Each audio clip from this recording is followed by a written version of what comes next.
السلام عليكم ورحمة الله وبركاته. obboleewwan kiyya yeroo kamiyyuu YouTube madda walaabuudha yookaan Muusaa Abdullah subscribe godha. YouTube kiyya subscribe godhuudhaaf Muusaa Abdullah jettaniiti as gubbaa irratti barreessitanii haala kanaan jechuudha.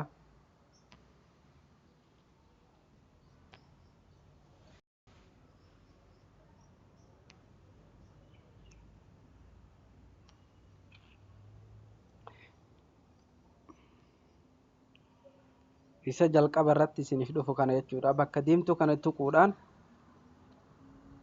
sana booda yeroo hunda miisejiin jalqaba irratti akka isiniif dhufu isin yaadachiisuuf bakka kana irratti tuquudhaan ni ibsitu.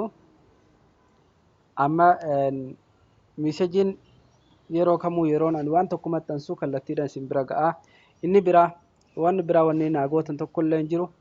Viidiyoo maxxanfamu qofa laayikii godha. Akka namoota hedduu biras ga'eeti namni biraas irraa fayyadamu laayikii tuqaa jechuudha.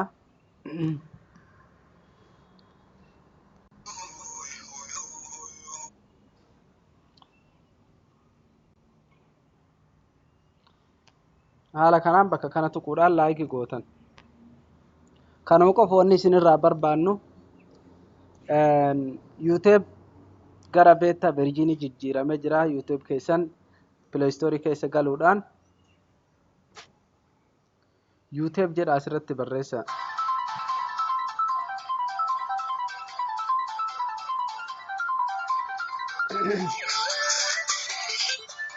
Sana booda YouTube isa kana irra gadi deemuudhaan gara beeta virjiiniitti jijjiiramuu isaa wanni isin ittiin beekan akkatti haala kanaan irra gadi deemuudhaan gama gar jalaa kanatti jechuudha. Duraan gara beeta virjiiniitti hin jijjiiramne kun asirratti